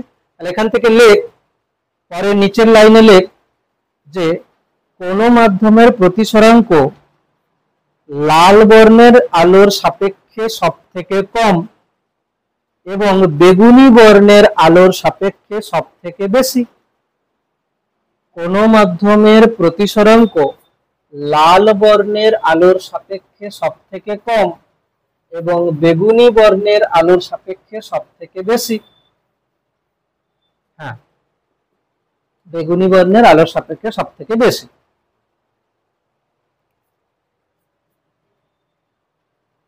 ধরো আমি এটা বললাম বায়ু, এটা হচ্ছে কিনা কাঁচ, এখান থেকে আলোক রশ্মি আসছে, সাদা আলো, সাদা আলোতে 7টি বর্ণ আছে এখানে, এটা বায়ু, এটা কাঁচ, ঠিক আছে।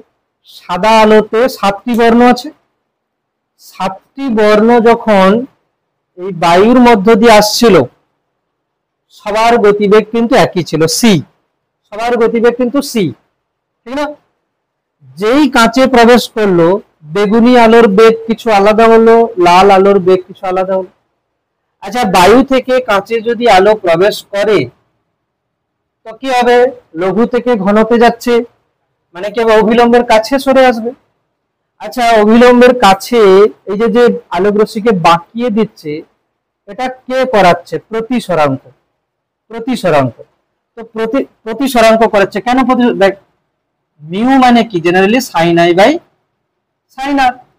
তো এখানে আমি যদি বলি যে বায়ু থেকে কাছে যাচ্ছে, কাছে সরে আসবে, তো যত কোণ কম হবে মিউ তো তত বেশি না, সাইন আই সাইন আর যত ছোট হবে, ভগ্নাংশের নিচে তত ছোট হবে, পুরো মানটা তত বড় হবে।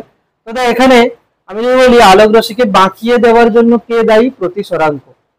তাহলে বল, সাদা আলো এরকম আসছিল, এখানে এসে যখন কাঁচে প্রবেশ করবে, কাঁচে 7টা বর্ণের সাপেক্ষে প্রতিসরাঙ্ক আলাদা আলাদা, কে বেশি বেঁকে যাবে, বেগুনি, কে কম বাঁকবে, লাল।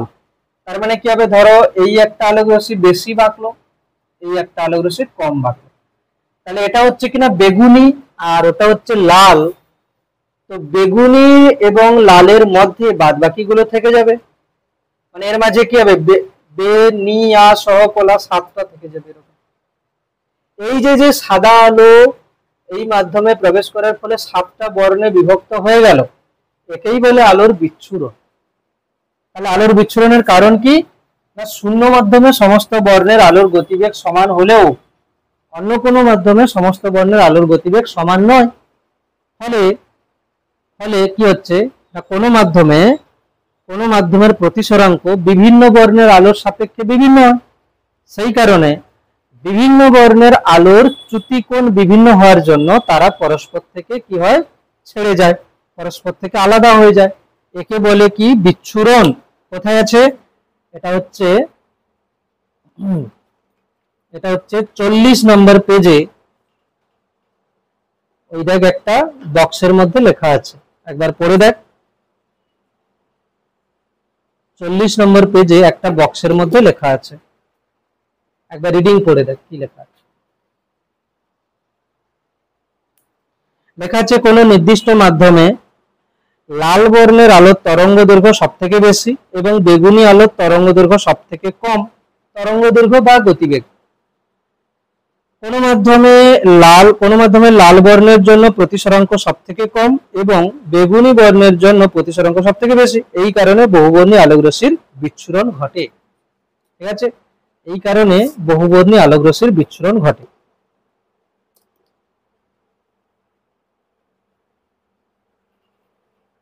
হ্যাঁ, আমরা ছিলাম কিন্তু অ্যাকচুয়ালি পেজ নাম্বার 38 এর মাধ্যমের আলোকীয় ঘনত্ব। ওখান থেকে আমি রিডিং দেব যা যা আছে। দেখ, পেজ নাম্বার 10 এখানে আছে,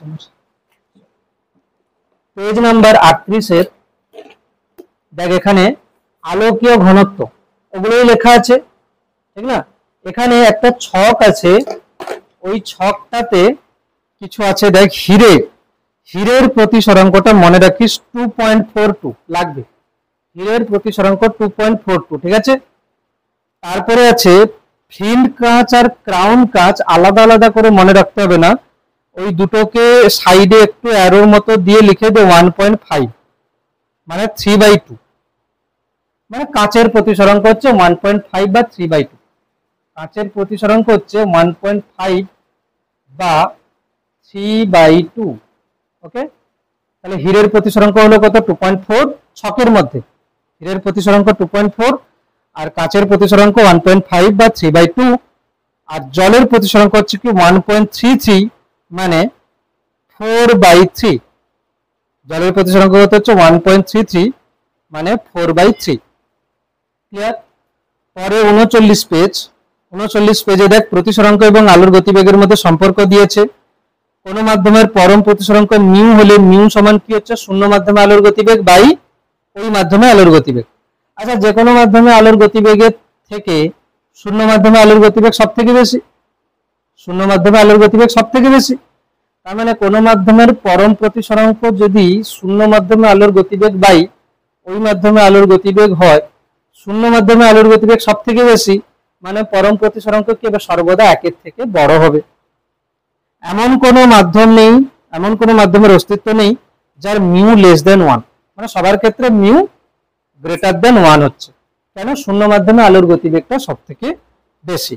তারপরে আছে দেখ, এ মিউ বি সমান ভি এ বাই ভিবি, এগুলো বলেছি। পরম প্রতিসরাঙ্ক আপেক্ষিক প্রতিসরাঙ্কের মধ্যে সম্পর্ক। আচ্ছা, ওর ওপরে ছিল চলন প্রতিসম, ওগুলো অতটা লাগছে না। ঘূর্ণন প্রতিসম অ্যাকচুয়ালি কি বলছে, ধরো এটা একটা মাধ্যম, এই মাধ্যমের মধ্য দিয়ে ধরো এক্স ডাইরেকশনে গতিবেগ সমান সব জায়গায়, তাহলে এটা হচ্ছে কিনা চলন প্রতিসাম্য। আর ঘূর্ণন প্রতিসাম্য হচ্ছে কি এক্স ওয়াই জেড সব ডাইরেকশনে গতিবেগ সমান। আমরা যে মাধ্যমগুলোর কথা বলি সেগুলোতে সব ডাইরেকশনে গতিবেগ সমান, সমসত্ব মাধ্যম। পরে পোলারাইজেশন চ্যাপ্টারে গিয়ে দেখা যাবে যে একটা কেলাস আছে যার অ্যাক্সিস বরাবর কিন্তু বেগ আলাদা আলাদা হয়। ধরো এই অ্যাক্সিসে গেলে বেগ কিছু হচ্ছে, আলাদা অ্যাক্সিসে গেলে বেগ কিছু আলাদা হচ্ছে, এরকম। আপেক্ষিক প্রতিসরাঙ্ক পরম প্রতিসরাঙ্কের মধ্যে সম্পর্ক, স্নেলের সূত্রে সাধারণ রূপ, এগুলো সব বলা হয়ে গেছে, আর এগুলো কিছু লাগছে না। এরপরে যেটা, এই যে একটা গ্রাফ আছে, এটা কিন্তু খুব ইম্পর্টেন্ট, হেডিং লিখবি, প্রতিসরাঙ্ক এবং আলোর তরঙ্গ দৈর্ঘ্যের, প্রতিসরাঙ্ক এবং আলোর তরঙ্গ দৈর্ঘ্যের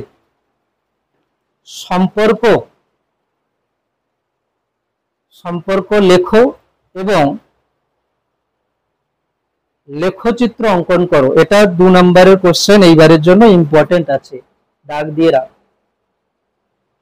প্রতিসরাঙ্ক এবং আলোর তরঙ্গ দৈর্ঘ্যের মধ্যে সম্পর্ক লেখো এবং লেখচিত্র অঙ্কন করো।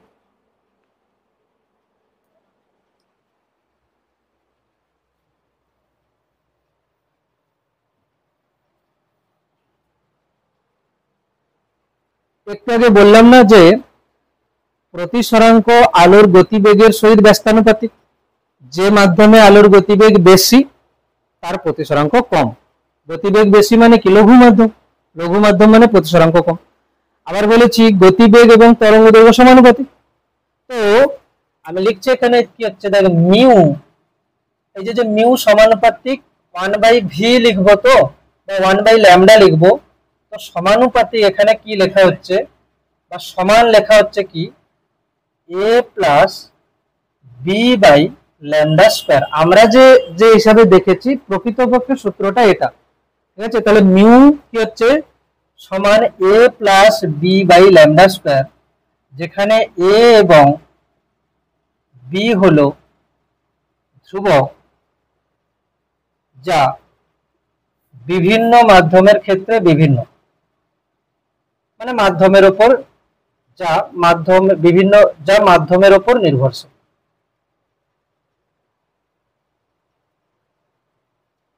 এটা হচ্ছে কিনা কোশির সূত্র, কোশির সূত্র, বিজ্ঞানী কোশি, ঠিক আছে? তাহলে প্রতিসরাঙ্ক এবং তরঙ্গ দৈর্ঘ্যের মধ্যে সম্পর্কটা হলো কি না, মিউ সমান a plus B by lambda square. বাস শুধু ফর্মুলাটাই মনে রাখতে হবে, a plus B by lambda square. এটা হচ্ছে কোশির সূত্র। মিউ হচ্ছে প্রতিসরাঙ্ক, ল্যামডা হচ্ছে তরঙ্গ দৈর্ঘ্য। তো এখানে গ্রাফ যেটা করতে হবে সেটা এরকম গ্রাফ, সেই গ্রাফ হচ্ছে কি না প্রতিসরাঙ্ক এদিকে আর তরঙ্গ দৈর্ঘ্য যদি আমি এদিকে বলি, এখানে দেখে বোঝা যাচ্ছে যে ল্যামডা যত বাড়বে প্রতিসরাঙ্ক তত কমবে। তো গ্রাফটা হবে এরকম, গ্রাফটা হবে এরকম, ঠিক আছে? অ্যাকচুয়ালি গ্রাফটা একদম এরকম করে দিস না, এটা কিন্তু সমপরাবৃত্ত হয়। এ দেখ স্কোয়ারে কমছে, মানে কিরকম করবি, এরকম করে একটু নিচে নিয়ে এসে তারপরে এরকম করে। বোঝা গেল কি?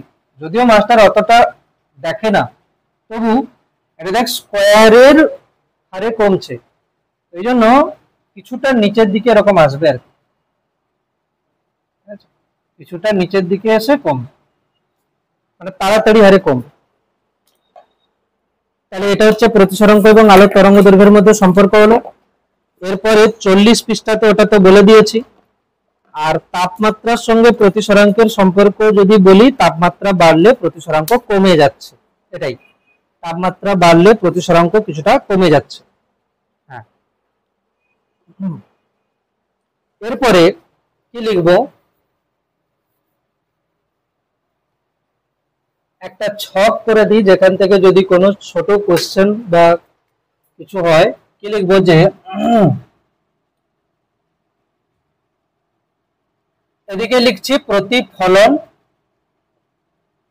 প্রতিফলনে পরিবর্তন, আর ওদিকে লিখছি প্রতিসরণে পরিবর্তন। মানে কি, প্রতিফলনের ফলে কি কি পরিবর্তন হচ্ছে আর প্রতিসরণের ফলে কি কি পরিবর্তন হচ্ছে। প্রতিসরণে পরিবর্তন, আলো একটা তরঙ্গ, তাই না? আলো একটা তরঙ্গ, তরঙ্গের কি কি থাকে, তরঙ্গের থাকে কম্পাঙ্ক, বেগ, তরঙ্গ দৈর্ঘ্য, তাই না? দশা, কোণ, এরকম থাকে না? হ্যাঁ, তীব্রতা, এগুলো থাকে। তো প্রতিফলনের ফলে কি কি পরিবর্তন হচ্ছে, প্রতিসরণের ফলে কি কি পরিবর্তন। প্রতিফলন যদি আমি দেখি, দেখ আলোক রশ্মি এরকম করে এসে প্রথম মাধ্যমে ফিরে গেছে, গতিবেগ এবং তরঙ্গ দৈর্ঘ্য। আচ্ছা প্রথমে বল কম্পাঙ্ক, কম্পাঙ্ক কি পরিবর্তন হয় আলোক রশ্মির? না, সে প্রতিফলন হোক প্রতিসরণ হোক, কম্পাঙ্ক পরিবর্তন হয় না। আচ্ছা, তাহলে আমি লিখবো প্রথমে অপরিবর্তিত থাকে কি কি, অপরিবর্তিত থাকে, অপরিবর্তিত থাকে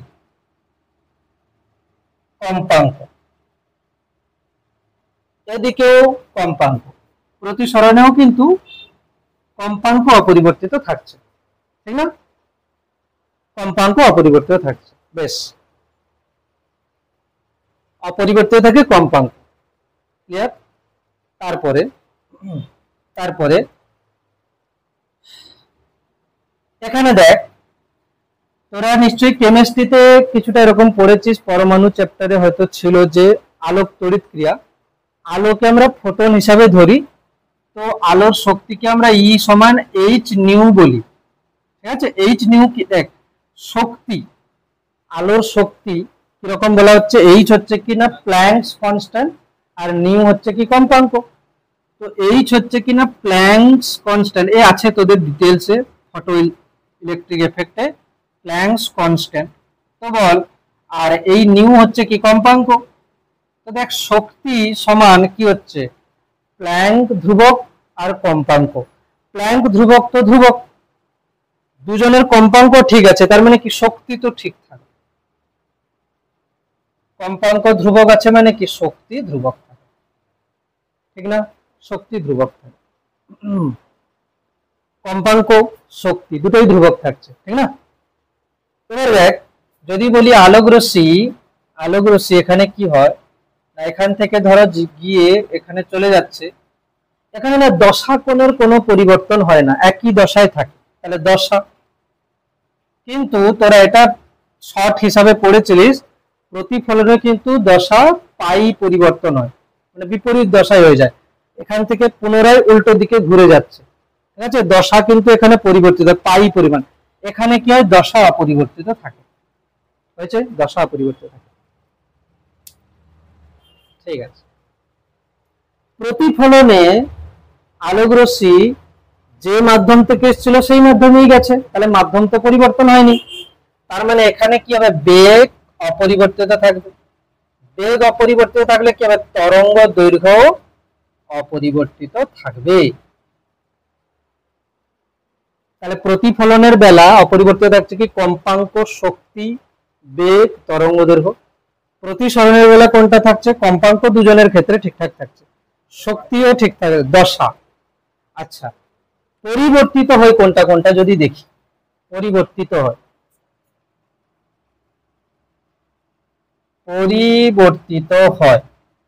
এক নম্বর প্রতিফলনের ক্ষেত্রে পরিবর্তিত হয় কি না তীব্রতা, কিছুটা তীব্রতা কমে যায়, তীব্রতা এটা কি কিছুটা শোষণ হয়ে যায় আলোক রশ্মি, তীব্রতা কমে যায়।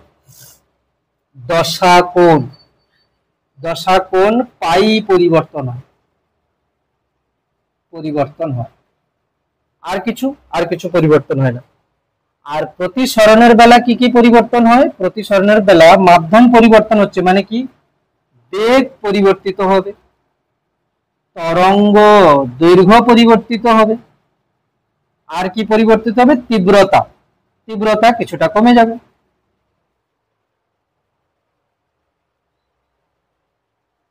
আশা করি পুরো ক্লিয়ার হয়েছে ব্যাপারটা, ঠিক আছে।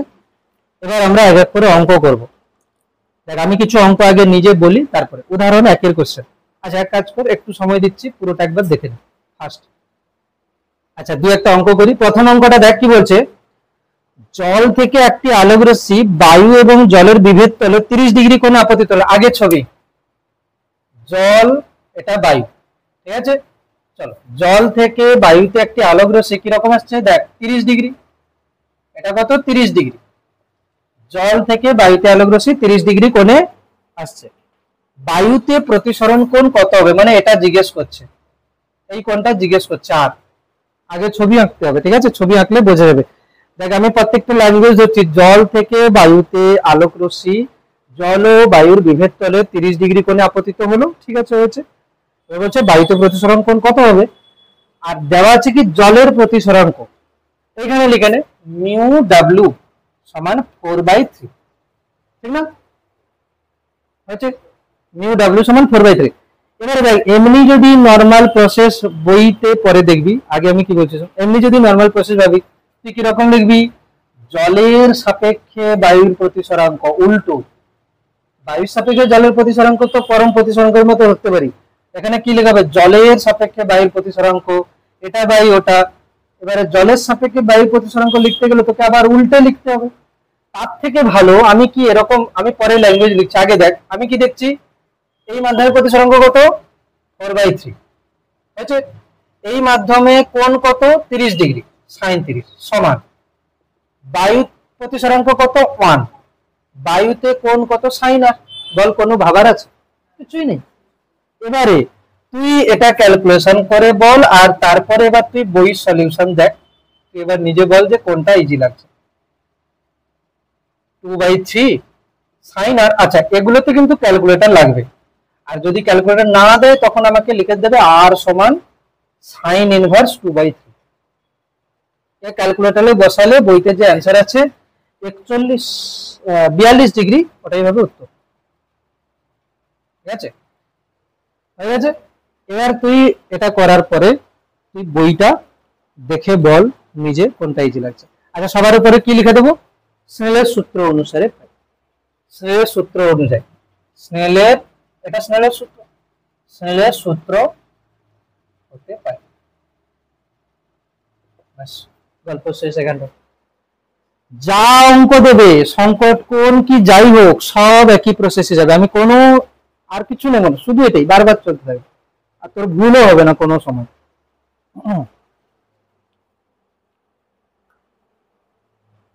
দুয়ের কোশ্চেন দেখ, একের হয়ে গেল দুয়ের, একবার একের বইটা একবার চোখ বুলিয়ে দেখ কিরকম লাগছে। একেরটা হয়ে গেলে দুয়েরটা দেখ।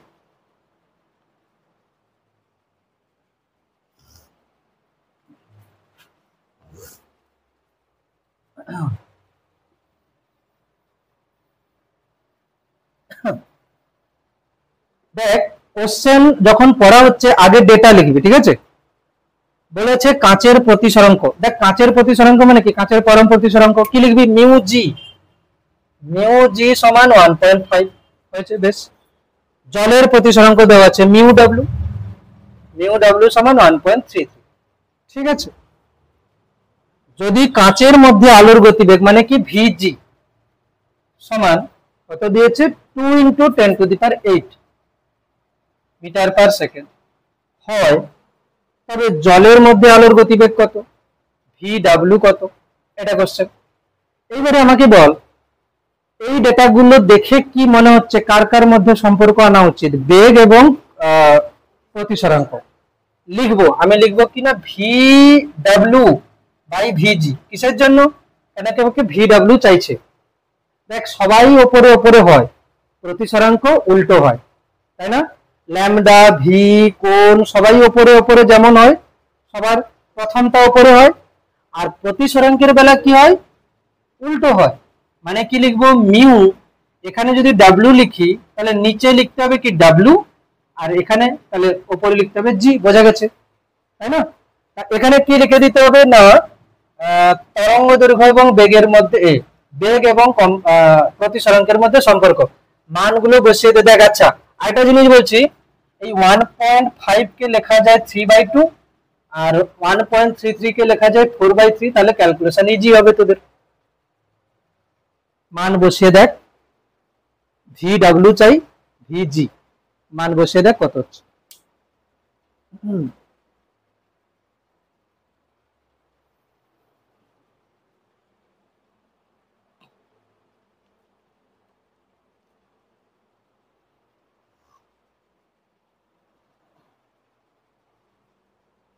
উত্তর মিলেছে?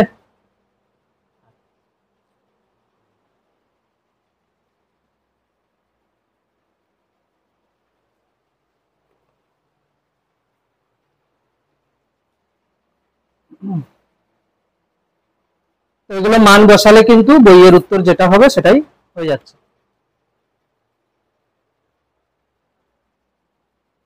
একবার আমি করে দিচ্ছি না হলে দেখ, ভি ডাব্লিউ সমান ভিজি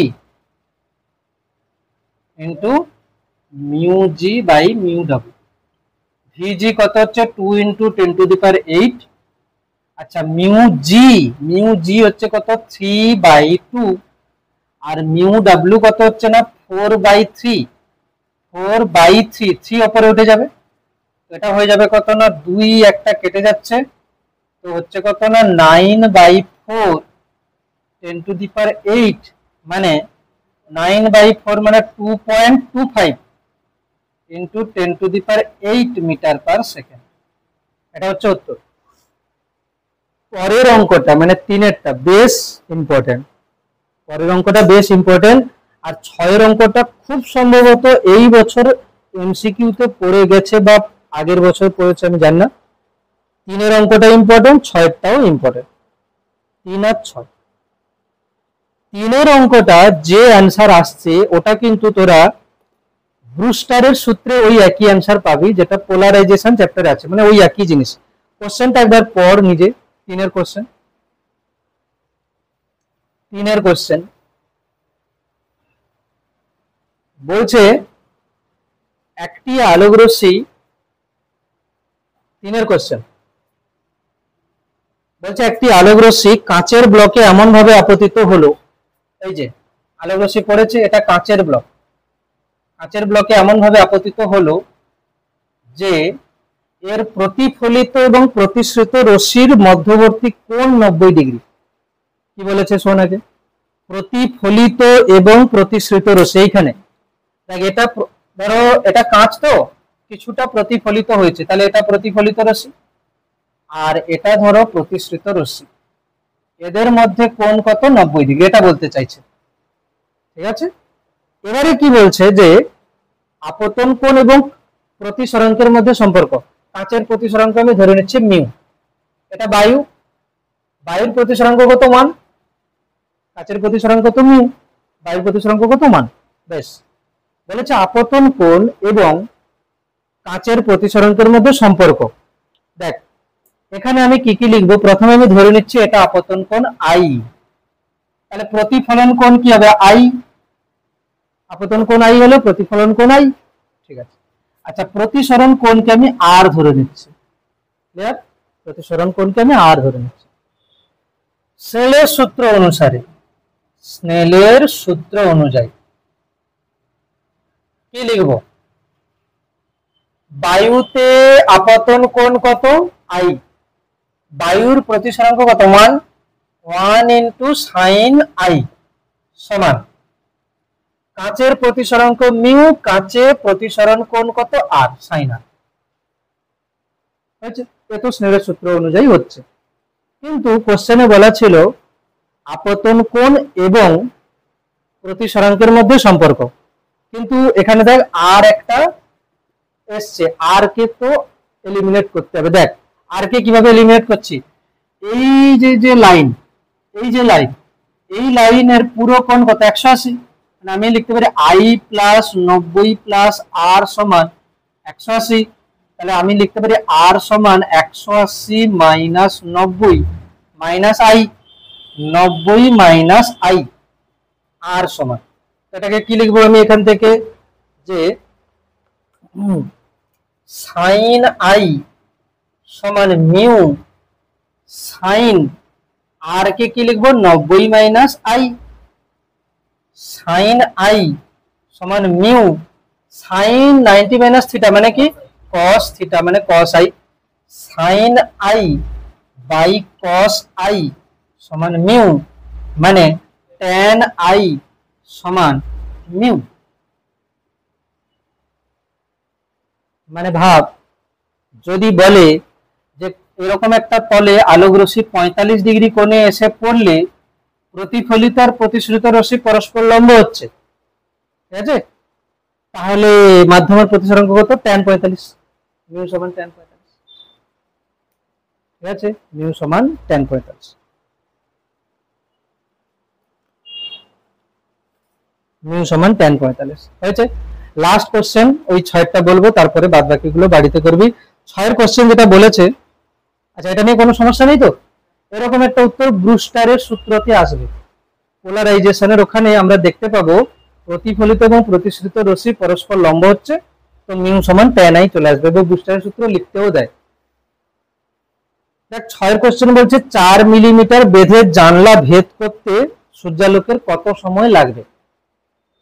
4 মিলিমিটার বেধের কাঁচ ভেদ করতে মানে কি? কাঁচের মধ্য দিয়ে কতটা যাবে? 4 মিলিমিটার, কাঁচের মধ্য দিয়ে 4 মিলিমিটার ওকে যেতে হবে।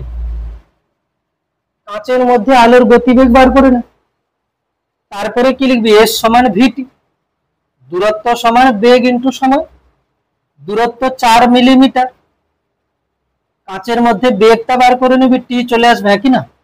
কাচের মধ্যে বেগ কি করে আসবে? ওই যে প্রতিসরাঙ্ক আর বেগের মধ্যে সম্পর্ক দিয়ে। হ্যাঁ, বায়ু থেকে কাচে। কাচে আলোর গতিবেগ চাই, যদি বলি কাচে আলোর গতিবেগ চাই, আমি কি লিখবো? কাচে আলোর গতিবেগ চাই কিরকম লিখবো দেখ, ভিজি বাই ভি এ সমান mu A by mu G, এটা জানি।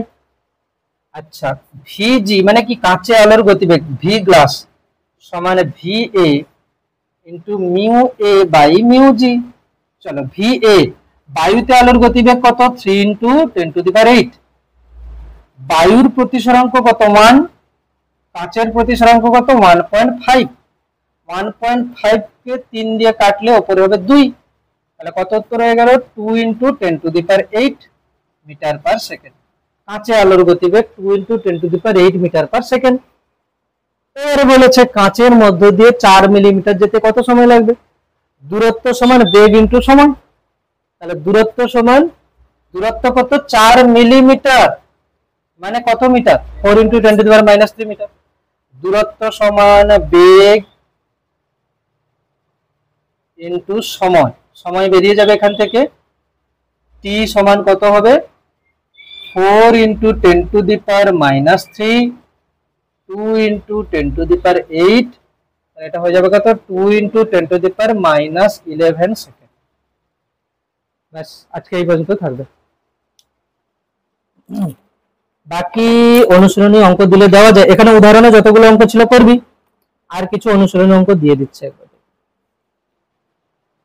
এখানে উদাহরণের অঙ্ক যেগুলো আছে সবগুলো দেখে নিস, আর অনুশীলনীতে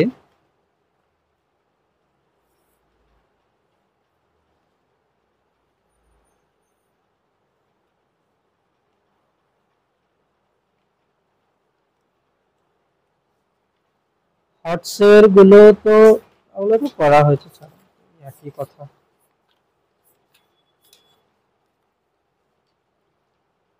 অনুশীলনী page number 89, page number 89, basic লেভেলের 1, 2, 3, 4, 5, 6,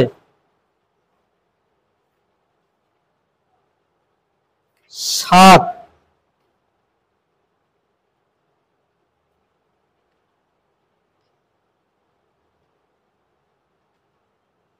7 পর্যন্ত হবে। তারপরে সমান্তরাল স্ল্যাব আছে, আলাদা জিনিস এগুলো, ঠিক আছে? 7 পর্যন্ত থাকছে, এগুলো ক্লিয়ার করে নিস পুরো একদম, ঠিক আছে? গ্যাপ দিবি না কেউ কিন্তু। চল, এই পর্যন্ত।